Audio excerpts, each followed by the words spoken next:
In the depths of history, buried beneath 3 millennia of dust in forgotten languages, lies a treasure more valuable than all the gold of Ophir. Not silver, not precious stones, not the riches that kings hoarded in their vaults, but something far more dangerous, far more powerful. Something that could either make you wealthy beyond measure or destroy you completely. Tonight, we crack open the most revolutionary financial manual ever written. Hidden in plain sight, disguised as spiritual wisdom, lies the blueprint for prosperity. King Solomon, the richest man who ever lived, encoded secrets within his Proverbs. Secrets that Wall Street doesn't want you to discover. Secrets that could change everything you think you know about money. But here's what they never tell you in business school. Every economic principle you've learned was already written in stone 3,000 years ago. Every market crash, every boom, every bubble, all predicted in 22 chapters. The question isn't whether these ancient codes work. The question is, are you ready to unlock them? Welcome to the intersection of eternity and economics, where divine wisdom meets dollars and cents, where the supernatural collides with the stock market. This is not just about getting rich. This is about understanding the very nature of wealth itself. Prepare to have everything you believe about money shattered and rebuilt. Before we start, I need your help. Subscribe to this channel so we can keep bringing these hidden truths to light. What if I told you that every financial guru, every market analyst, every economic theorist has been speaking in shadows, grasping at fragments of a truth already complete? That somewhere in the ancient scrolls lies a financial system so perfect, it predicted the rise and fall of empires before they were even born? The wise king knew something we've forgotten in our digital age. Solomon's temple was not just a house of worship, it was the world's first central bank. Gold flowed from Ophir, silver from Tarshish, precious stones from distant lands. But the real treasure wasn't the physical wealth that filled his coffers. It was the understanding of wealth itself, the laws that govern its creation and destruction. These laws were encoded in riddles, wrapped in parables, hidden in plain sight. There is precious treasure and oil in the dwelling of the wise. 5 words that contain the entire foundation of asset accumulation. The Hebrew word for treasure speaks not just of gold, but of stored energy potential waiting to be unleashed. The ancients understood what modern economists have forgotten. Wealth is not money. Money is merely the shadow that wealth casts. Listen carefully. Can you hear it? The whisper of ancient wisdom cutting through the noise of modern markets. Every cryptocurrency crash, every housing bubble, every economic recession, all following patterns established before the pyramids were built. Solomon saw it all, recorded it all, encrypted it all for those with eyes to see. But why hide these truths in religious texts? Why wrap financial wisdom in spiritual language? Because those who control the flow of wealth have always known its true nature. They understand that money is not secular, it's deeply, profoundly spiritual. And tonight, we begin to decode their most carefully guarded secrets. The rich rule over the poor, and the borrower is slave to the lender. 22 words that predicted the 2008 financial crisis. Proverbs 22:7, written when coins were still being invented. Yet it contains the blueprint of every economic collapse in human history. How did Solomon know what we're only now beginning to understand? In ancient Babylon, debt slavery was literal. You could sell yourself to pay creditors. Today, we call it a credit score, a mortgage, a paiement plan. The chains are invisible now, but they bind just as tightly. Solomon watched the rise and fall of kingdoms, saw the pattern repeating endlessly. The borrower becomes servant to the lender, not metaphorically, but literally. Consider the modern consumer. Credit cards maxed, student loans crushing dreams, a mortgage that will consume 30 years of labor, car payments that stretch beyond the vehicle's useful life. This is not progress. This is the oldest trap in human history. Solomon called it slavery. We call it the American dream. Do not be among those who give pledges, among those who become guarantors for debts. The ancient king understood what we've forgotten in our debt-driven economy. When you sign your name to borrowed money, you're not just accessing capital.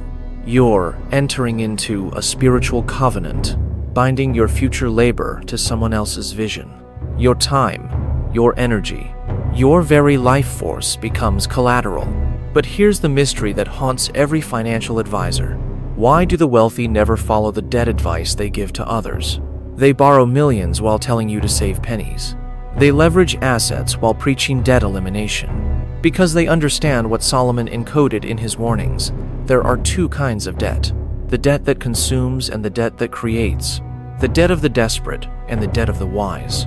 One makes you a slave, the other makes you a master. Solomon's Proverbs don't forbid all borrowing, they reveal the difference between enslavement and empowerment. Tonight, we crack that code. There is a way that seems right to a man, but its end is the way of death. These words echo through every casino, every trading floor, every cryptocurrency exchange. The path that glitters with promise, but leads to financial ruin. Solomon saw it all, the eternal human weakness for the shortcut to wealth, and he mapped every step on the road to destruction. The Hebrew word for way is derek. It means more than just a path. It speaks of a lifestyle, a pattern of thinking, a system of beliefs. There are financial derricks that seem logical, even sophisticated, but they end in what Solomon calls ways of death, the complete annihilation of wealth. Modern investors follow these ancient paths without realizing they're walking toward destruction. Wealth gained hastily will dwindle, but whoever gathers little by little will increase it. Every get-rich-quick scheme ever devised is condemned in this single verse.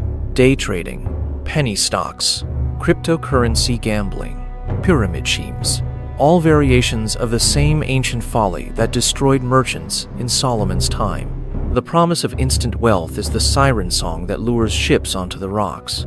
Consider the lottery mentality that infects modern financial thinking.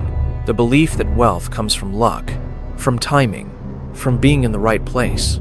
Solomon reveals this as more than just poor strategy, it's spiritual blindness. Wealth has laws, just as gravity has laws. Violate them, and you will fall, regardless of your intentions or your hopes. But here's what chills the blood of every financial advisor. The hastily gained wealth doesn't just disappear, it actively works against its owner. Money obtained through speculation, gambling, or deception carries a curse within itself. It multiplies problems instead of solving them, creates chaos instead of order. Solomon understood what we've forgotten. Wealth has memory, and it remembers how it was born. Do not toil to acquire wealth. Be discerning enough to desist. The ancient king warns against the very mindset that drives modern society, not because wealth is evil, but because the pursuit of wealth for its own sake transforms the pursuer into something less than human. Tonight, we discover what Solomon knew about the difference between earning wealth and being consumed by it. Go to the ant, you sluggard, consider its ways and be wise. 6 words that contain the most revolutionary investment strategy ever conceived. Not by Harvard economists, not by Wall Street titans, but by observing a creature so small it can be crushed beneath a fingertip. What did Solomon see in the ant that we've missed in our sophisticated financial models? The Hebrew word for consider is ra. It means to see with understanding, to perceive with insight. Solomon isn't just telling us to watch ants gathering crumbs. He's revealing the fundamental law of wealth accumulation hidden in their behavior. The ant doesn't work for immediate gratification or seasonal pleasure. It works with the future burning like fire in its tiny consciousness. Without having any chief, officer, or ruler, it prepares its bread in summer and gathers its food in harvest. Here lies the secret that destroys every excuse for financial failure. No boss forcing productivity, no overseer demanding results. The ant operates from internal discipline, driven by an understanding of cycles. It knows that winter is coming, and it acts on that knowledge when the sun is still shining. Modern investors wait for market crashes to learn about preparation. They scramble for strategies when recession headlines flood the news. But the ant teaches something profound. Wisdom acts in the season of abundance, preparing for the season of scarcity that inevitably follows. Solomon encoded this truth 3 millennia before economic cycles were discovered. Consider the ant's portfolio, not just any food, but the right food for preservation, not maximum quantity, but optimal quality that survives the test of time. The ant understands what modern consumers have forgotten, that there's a difference between accumulation and preparation. One hoards, the other strategically positions for future opportunity. But here's the mystery that haunts every financial planner.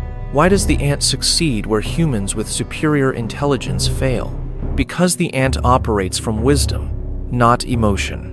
It doesn't panic in abundance or despair in scarcity. Tonight, we unlock the ant's ancient algorithm for sustainable wealth. One gives freely, yet grows all the richer. Another withholds what he should give, and only suffers want. This single verse shatters every economic theory taught in universities worldwide. It defies logic, challenges mathematics, and contradicts human instinct. Yet it contains the most powerful wealth-building principle ever recorded. Solomon discovered what modern economists refuse to acknowledge. Generosity is an investment strategy. The ancient king observed something impossible by material standards. Those who gave away their wealth multiplied it. Those who hoarded their resources watched them evaporate. This wasn't occasional or coincidental. It was a consistent, observable law. Like gravity, it works whether you believe in it or not. The generous soul will be made rich, and he who waters will also be watered himself. The Hebrew word for generous is barakah. It means blessing, but also flowing water. Solomon understood that wealth, like water, must flow to remain pure. Stagnant water becomes poisonous. Hoarded wealth becomes cursed. The ancient world knew what the modern world has forgotten about the nature of abundance. Consider the psychological prison of the miser. Every dollar spent is pain. Every loss is agony. They accumulate wealth, but cannot enjoy it. Store riches, but live in poverty. Solomon reveals this as more than just unfortunate. It's a spiritual law in operation. The mindset that hoards wealth actually repels wealth. Fear of loss becomes the very force that creates loss. But here's what terrifies every financial advisor who discovers this truth. Generosity isn't just morally superior, it's mathematically superior. Those who give strategically generate returns that compound beyond calculation. They build networks that open doors, create loyalty that transcends transactions. Their wealth multiplies not despite their giving, but because of it. Cast your bread upon the waters, for you will find it after many days. Solomon's investment advice sounds like poetry, but it's actually mathematics. The bread cast on water doesn't disappear. It travels, it multiplies, it returns, but it comes back transformed, often in forms the giver never expected. Tonight, we decode the ancient formula for generous wealth that defies every economic model. Like a city whose walls are broken through is a person who lacks self-control. Solomon understood what modern wealth managers are only beginning to discover. Financial success isn't primarily about markets, assets, or opportunities. It's about the invisible fortress of self-discipline that protects accumulated wealth. Without this fortress, no amount of income can create lasting prosperity. The ancient world was built on the concept of stewardship, managing what belongs to another. Every king, every merchant, every farmer understood this fundamental truth. You don't own your wealth, you're temporarily entrusted with its management. This wasn't religious philosophy, it was practical wisdom for wealth preservation. Those who forgot this principle watched their empires crumble. Precious treasure and oil are in a wise man's dwelling, but a foolish man devours it. The Hebrew word for devours is bala. It means to swallow, to consume completely. Solomon observed two types of people, builders and devourers. Builders create systems that generate and preserve wealth across generations. Devourers consume everything they touch, leaving nothing for tomorrow. Consider the modern consumer trapped in the devourer's cycle. Every bonus becomes a shopping spree. Every windfall disappears into lifestyle inflation. They earn more, but save less. Accumulate income, but build no wealth. Solomon identified this as a spiritual problem masquerading as a financial one. The issue isn't insufficient income, it's insufficient character. But here's the revelation that changes everything about wealth building. True stewardship transforms the steward more than the wealth itself. Those who learn to manage money responsibly develop the character traits that attract more money. Discipline, patience, wisdom, discernment, these become magnetic forces. The universe trusts them with more because they've proven faithful with less. A faithful man will abound with blessings, but whoever hastens to be rich will not go unpunished. Solomon reveals the secret that every lottery winner discovers too late. Character must be built before wealth, not after. Those who skip this foundation watch their fortunes collapse like houses built on sand. Tonight, we explore the steward's path to wealth that actually lasts. A good name is more desirable than great riches. To be esteemed is better than silver or gold. In the ancient world, your name was your currency, your credit score, your entire financial identity. But Solomon wasn't speaking metaphorically about reputation management. He was revealing the mystical connection between character and wealth accumulation. Your name carries supernatural power over your financial destiny. The Hebrew word for name is Shem. It means more than just what people call you. It represents your essence, your spiritual signature, your energetic imprint on reality. Solomon understood that wealth flows toward those whose Shem aligns with divine principles, not because of religious obligation, but because of spiritual mathematics. Integrity creates a magnetic field that attracts abundance. The integrity of the upright guides them, but the unfaithful are destroyed by their duplicity. Consider how modern business operates. Contracts, lavers, enforcement mechanisms, all created because we've lost the ancient understanding of covenant relationships. Solomon's economy was built on something more powerful than legal documents. It was built on the sacred nature of a man's word given before heaven and earth. When your name becomes synonymous with reliability, something supernatural happens. Opportunities seek you out instead of you chasing opportunities. Resources flow toward you because you've become a trusted steward. People invest in your character before they invest in your business. This isn't networking, this is tapping into the spiritual laws that govern wealth transfer. But here's what chills the blood of every corrupt businessman. Solomon reveals that dishonesty doesn't just damage reputation, it actually repels wealth. Those who build fortunes through deception watch them crumble through mysterious circumstances. Market crashes, lawsuits, health crisis, family disasters, all connected to the violation of Shem. The ancient king understood what modern entrepreneurs are learning too late. Better a little with righteousness than much gain with injustice. This isn't moral platitude, this is financial strategy from the supernatural realm. Clean money multiplies, dirty money evaporates. Honest wealth builds generational legacy. Dishonest wealth destroys bloodlines. Tonight, we unlock the covenant that transforms character into currency. There is a time for everything, and a season for every activity under the heavens. These words from Ecclesiastes echo through every trading floor, every investment decision. But Solomon wasn't just observing natural rhythms, he was revealing market prophecy. The ancient king understood that financial markets operate on divine timetables. Those who learn to read these seasons become wealthy beyond imagination. A time to plant and a time to uproot, a time to keep and a time to throw away. The wisest investors in history haven't been the smartest, they've been the most sensitive to timing. Warren Buffett didn't become wealthy through superior analysis alone. He learned to feel the rhythm of market seasons, to sense when winter was coming. Solomon encoded this gift 3,000 years before the stock market existed. The simple believe anything, but the prudent give thought to their steps. In Hebrew, prudent is aram. It means shrewd, cunning, supernaturally discerning. Solomon understood that successful investing requires more than intelligence. It requires the ability to see through deception, to detect hidden motivations. The prudent investor doesn't just analyze numbers, they read the spiritual atmosphere.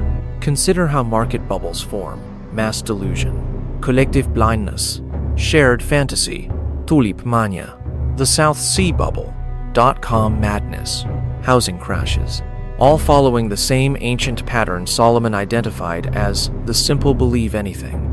The prudent stand aside, watching the multitudes march toward financial destruction. They wait for the season of harvest that always follows the season of folly. But here's the mystery that haunts every market prophet. Why do some investors consistently time markets while others consistently fail? It's not superior information or better analysis. It's supernatural discernment, the ability to perceive what Solomon calls the appointed time. Those who walk in this wisdom become wealthy, while others become casualties. In their hearts, humans plan their course, but the Lord establishes their steps.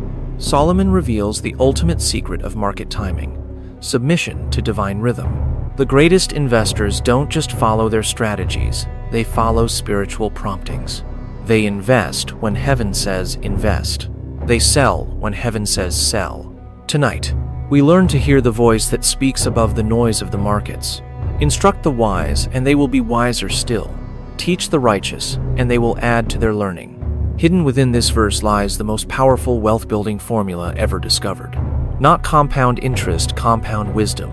The exponential multiplication of understanding that transforms ordinary minds into financial prophets. Solomon revealed the secret that creates billionaires while others struggle with budgets. The ancient king understood something modern education has forgotten. Knowledge doesn't create wealth, applied wisdom creates wealth. You can memorize every financial book ever written and remain poor.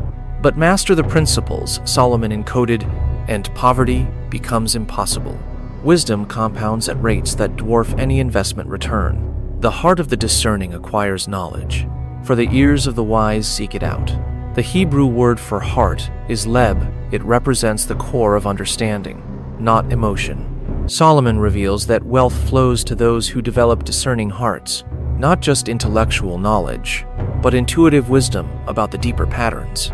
The wise don't just learn facts, they acquire the ability to see what others miss. Consider how the wealthy think differently about money, time, and opportunity. They see investments where others see expenses. They recognize patterns where others see chaos. They anticipate trends where others react to news. This isn't natural talent, it's cultivated wisdom operating at compound rates. But here's what terrorizes every financial educator who discovers this truth. Wisdom can't be taught in classrooms, it must be downloaded from the divine realm. Those who humble themselves to learn from ancient sources access supernatural intelligence. They begin to understand market movements before they happen. Their minds become tuned to frequencies that reveal hidden opportunities. The wise store up choice food and olive oil, but fools gulp theirs down. Solomon's final lesson on compound wisdom: preservation multiplies value over time. The wise don't just earn money, they store wisdom, relationships, and resources. They build reserves that compound across decades, creating generational wealth. While fools consume everything immediately, the wise create legacies that outlast lifetimes. Tonight, we activate the compound wisdom that transforms minds into money magnets. The ancient algorithms that turn thoughts into treasures. The supernatural intelligence that makes wealth creation inevitable. Solomon's greatest secret: wisdom properly applied never fails to multiply. Are you ready to think like the richest man who ever lived? Pride goes before destruction, a haughty spirit before a fall.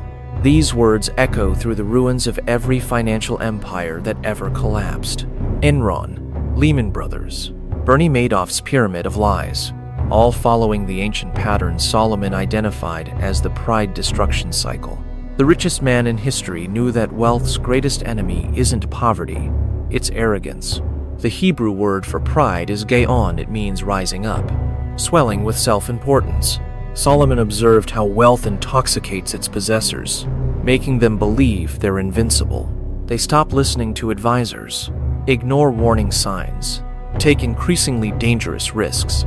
Pride transforms successful investors into reckless gamblers. The very confidence that built their wealth becomes the poison that destroys it. When pride comes, then comes disgrace.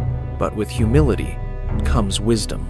Consider the psychology of every market bubble: collective arrogance, mass delusion of genius. Investors convince themselves they've discovered eternal prosperity. This time is different, they declare, as markets soar beyond all rational valuation. But Solomon knew that pride always, inevitably, precedes the crash. The ancient king watched this pattern. repeat through generations of merchants and kings. Those who attributed their success to their own brilliance lost everything. Those who remained humble, recognizing forces beyond their control, preserved their wealth. Humility isn't weakness in the financial realm, it's supernatural protection. It keeps you teachable when others become unteachable. But here's the terrifying truth about pride and wealth. Success itself becomes a test that most fail. The very achievement of financial goals creates the conditions for their destruction. Each victory inflates the ego. Each profit builds false confidence, until the investor believes they can't lose, and that's when they lose everything. The rich man's wealth is his strong city. The destruction of the poor is their poverty. Solomon reveals the double-edged nature of financial success. Wealth can be either fortress or prison, protection or trap. Those who remain humble use wealth as a tool for security and service. Those who become proud discover that wealth has quietly become their master, their idol, their destroyer.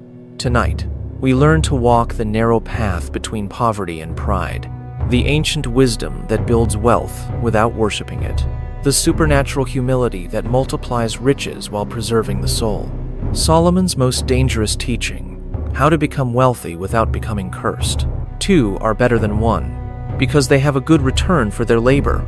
In the ancient world, business partnerships weren't just legal arrangements, they were sacred covenants, sealed with blood, sworn before witnesses, bound by oaths that carried eternal weight. Solomon understood what modern entrepreneurs have forgotten about the power of divine partnerships, the multiplication that happens when souls unite for common financial purpose.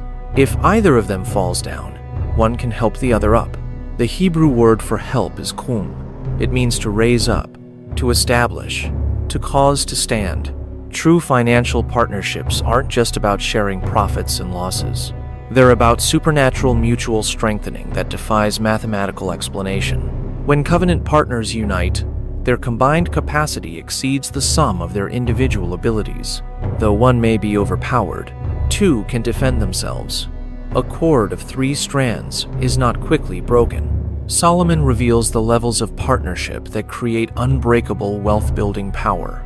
Individual effort vulnerable to every attack, every setback, every market fluctuation. Partnership of 2 stronger, but still susceptible to betrayal, disagreement, division. But the cord of 3 strands, this is the supernatural alliance that conquers every financial challenge. Consider the greatest business empires in history, never built by lone wolves. Behind every legendary entrepreneur stands a network of covenant relationships, not just investors or employees, but people bound by deeper loyalties than contracts. Those who understand this principle build wealth that survives generations. Those who ignore it build fortunes that crumble with their founders. But here's what chills the blood of every ambitious individual. Solomon warns that the wrong partnerships can destroy you faster than poverty ever could. Do not be yoked together with unbelievers in business. This isn't religious prejudice, it's spiritual mathematics. When you partner with those who operate by different spiritual laws, you invite cows into your finances. Iron sharpens iron, so one person sharpens another. The ancient king understood that wealth building requires constant refinement of character and strategy. True partners don't just combine resources, they transform each other into superior versions of themselves. They challenge assumptions, expose blind spots, elevate standards. The friction creates the sharpness that cuts through financial obstacles like a sword through silk. Tonight, we unlock the covenant code for partnerships that multiply wealth beyond imagination. The spiritual mathematics of souls united for divine purpose. The ancient art of finding those whose destinies align with yours. Solomon's secret: the right partnerships make impossible wealth inevitable. A good man leaves an inheritance to his children's children. These words contain the most sophisticated estate planning strategy ever conceived. Not just passing down money, but transferring the spiritual capacity to generate wealth. Solomon understood something modern families are learning too late. True wealth isn't measured in what you accumulate, it's measured in what survives your death. The Hebrew word for inheritance is nachala. It means more than just property or money. It represents the complete transfer of identity, authority, and spiritual position. When Solomon speaks of leaving inheritance to grandchildren, he's describing dynastic wealth, the kind that builds empires lasting centuries, creating influence across generations. This requires understanding principles that transcend mere financial planning. House and wealth are inherited from parents, but a prudent wife is from the Lord. Solomon reveals the hierarchy of generational assets. Houses and wealth are temporary. They can be lost through bad decisions, market crashes, or natural disasters. But character, wisdom, and spiritual understanding, these create permanent wealth generation capacity. The wise build inheritances that recreate themselves even if the money disappears. Consider the difference between old money and new money families. Old money understands stewardship, responsibility, long-term thinking. New money often evaporates within 3 generations through lifestyle inflation and poor character. Solomon identified this pattern millennia before modern wealth studies confirmed it. The principle isn't about the amount of money, it's about the spiritual foundation beneath it. But here's the mystery that haunts every financial planner. Why do some families build wealth that lasts centuries while others lose everything in decades? It's not better investment strategies or superior business acumen. It's the transmission of something invisible, the spiritual DNA of wealth creation. Families that understand this secret build legacies that outlast empires. Train up a child in the way he should go. Even when he is old, he will not depart from it. Solomon's final revelation about generational wealth, it must be encoded into the next generation's character, not just taught as information, but implanted as identity. Children must learn not just how to make money, but how to be worthy of money. The spiritual maturity that attracts abundance, and the character that preserves it. The wealth of the sinner is stored up for the righteous. The ancient king understood something that explains every transfer of generational wealth. Unrighteous wealth eventually finds its way to righteous stewards. Those who build character alongside capital create magnetic fields that attract resources. Even wealth held by the wicked eventually flows toward those prepared to steward it properly. Tonight, we unlock the secrets of building wealth that outlasts your lifetime. The spiritual principles that create 100-year financial plans. The character code that ensures your children's children walk in abundance. Solomon's greatest legacy. Wealth that multiplies across generations, creating eternal impact. The plans of the diligent lead to profit as surely as haste leads to poverty. In the shadowed corridors of ancient commerce, Solomon observed something terrifying. Not just the natural cycles of boom and bust, but the deliberate manipulation of those cycles. The way powerful merchants could create scarcity, engineer fear, manufacture desperation. The richest man in history learned to recognize the puppet strings that control markets. Do not move an ancient boundary stone set up by your ancestors. The Hebrew word for boundary is gebul. It represents more than property lines. Solomon understood that certain financial principles serve as protection against manipulation. Those who respect these ancient boundaries remain free from market control. Those who cross them become victims of forces they can't see or understand. Differing weights and differing measures, the Lord detests them both. In Solomon's time, merchants would use heavy weights when buying, light weights when selling. Today, the same manipulation happens through information asymmetry, high-frequency trading, insider knowledge. The ancient king identified this as not just unethical business, but spiritual warfare. Those who profit through deception invite supernatural judgment upon their enterprises. Consider how modern markets are structured. Algorithms trading at light speed. Information flows designed to benefit insiders while confusing average investors. Complex financial instruments that obscure true risk from ordinary participants. Solomon saw this pattern in the bazaars of ancient Jerusalem, the powerful preying on the ignorant. Nothing has changed except the sophistication of the tools. But here's what strikes terror into the hearts of market manipulators. Solomon reveals that those who operate with integrity can navigate any corrupted system. They develop supernatural discernment that sees through deception. They recognize manipulation attempts before falling victim to them. The righteous investor becomes immune to the schemes that destroy others. The horse is made ready for the day of battle, but victory rests with the Lord. The ancient king understood that no amount of preparation can guarantee financial success. Markets are ultimately controlled by forces beyond human comprehension or control. Those who acknowledge this reality position themselves to benefit from divine intervention. Those who believe they can control outcomes become casualties of their own arrogance. Many are the plans in a person's heart, but it is the Lord's purpose that prevails. Solomon's most dangerous teaching: there's an invisible hand that guides all financial outcomes. Not Adam Smith's metaphorical market force, but literal supernatural intervention. Those who align with this purpose prosper beyond their abilities. Those who oppose it discover that the universe itself works against their financial goals. Tonight, we pierce the veil that hides the real forces controlling global wealth, the ancient wisdom that makes manipulation powerless against you, the spiritual protection that shields righteous investors from predatory schemes, Solomon's most guarded secret: how to profit in any system, no matter how corrupt. Hope deferred makes the heart sick, but a longing fulfilled is a tree of life. In the graveyard of abandoned financial dreams lie the remains of countless fortunes never born, business plans that never launched, investments that never happened, opportunities that slipped away.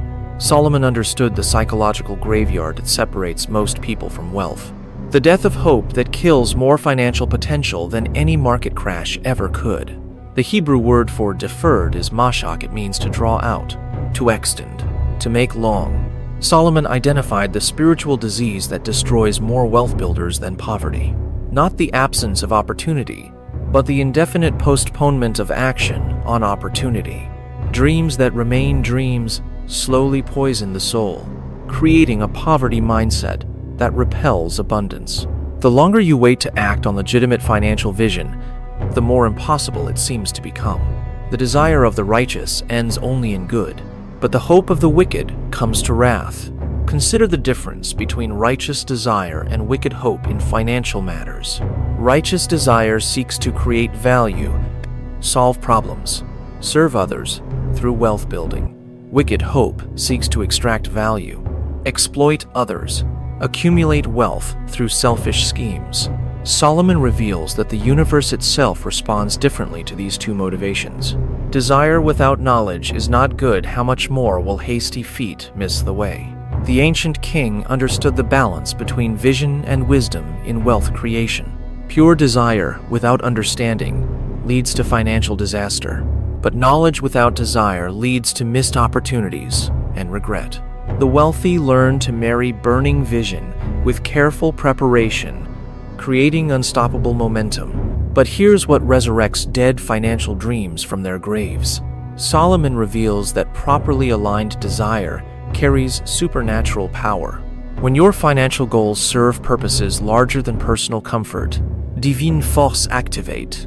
Resources, opportunities, and connections begin flowing toward you in inexplicable ways. The universe conspires to help those whose wealth building serves its purposes. Commit to the Lord whatever you do, and He will establish your plans.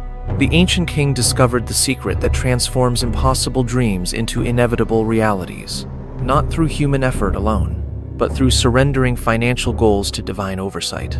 When you invite supernatural partnership into your wealth building, ordinary limitations dissolve. What seemed impossible becomes merely a matter of divine timing and preparation. The plans of the heart belong to man, but the answer of the tongue is from the Lord. Solomon's final revelation about resurrecting dead dreams: surrender the plan, trust the process. Your role is to prepare, position, and remain available for divine opportunity. The timing, the method, the exact pathway to wealth, these belong to higher wisdom. Those who learn this dance between human preparation and divine intervention build wealth that seems miraculous to observers. Tonight, we resurrect the financial dreams you thought were dead forever. The ancient formula that transforms buried vision into living wealth. The supernatural process that makes impossible goals inevitable outcomes. Solomon's promise: no righteous financial dream dies permanently, it only waits for resurrection. Cast your bread upon the waters, for after many days you will find it again. As our journey through Solomon's financial mysteries draws to its close, we arrive at the most profound revelation, the ancient king's final teaching about wealth that transcends time, death, and earthly limitation. Money that echoes through eternity, investments that compound beyond the grave. The ultimate measure of financial success that makes earthly accounting seem like child's play. The Hebrew word for cast is shalach. It means to send forth, to release, to let go completely. Solomon understood what modern investors are only beginning to discover. The wealth you release with open hands multiplies in ways that closed-fist wealth never can. True financial security comes not from accumulation, but from circulation. The bread cast on waters becomes a fleet of ships returning laden with treasure. Remember your Creator in the days of your youth, before the days of trouble come. The ancient king reveals the ultimate financial planning strategy. Align your wealth building with eternal purposes. Those who remember their divine assignment while building earthly wealth create supernatural multiplication. Their investments serve not just personal comfort, but cosmic purposes that outlast civilizations. This isn't religious sentiment, this is the highest level of financial intelligence. Of making many books there is no end, and much study wearies the body. Solomon's warning echoes through every financial education program, every investment course, every wealth-building seminar. Knowledge alone never created lasting wealth, applied wisdom creates wealth. You can study financial principles forever and remain poor, but master Solomon's ancient codes, and poverty becomes impossible. But here's the final mystery that haunts every successful investor. What happens to wealth when the wealthy die? Modern estate planning tries to answer this with wills and trusts. But Solomon understood a deeper principle. Wealth follows character even beyond death. Those who build character alongside capital create inheritances that transcend material transfer. Now, all has been heard. Here is the conclusion of the matter. Fear God and keep His commandments. The richest man who ever lived reached a conclusion that shatters every modern financial philosophy. After accumulating wealth that made him legendary across millennia, Solomon realized the truth. True wealth isn't about what you own, it's about whether you're owned by what you own. Financial freedom means having enough to be generous, enough to be fearless, enough to be faithful. For God will bring every deed into judgment, including every hidden thing, whether it is good or evil. Solomon's final revelation about wealth. Every financial decision carries eternal weight. The money you earned honestly becomes a crown in the next life. The wealth you gained through deception becomes chains that bind you to judgment. Choose not just profitability, but righteousness. Choose not just success, but significance. Tonight, you stand at the crossroads where ancient wisdom meets modern opportunity. The secrets of Solomon lie open before you like treasure scattered on holy ground. Will you gather these pearls of financial wisdom and transform your economic destiny? Or will you walk away, leaving eternal wealth-building principles buried in the dust of indifference? The choice is yours. The time is now. The outcome will echo through generations, yet unborn. Solomon's final whisper from the shadows of history: choose wisdom, choose life, choose wealth that endures forever.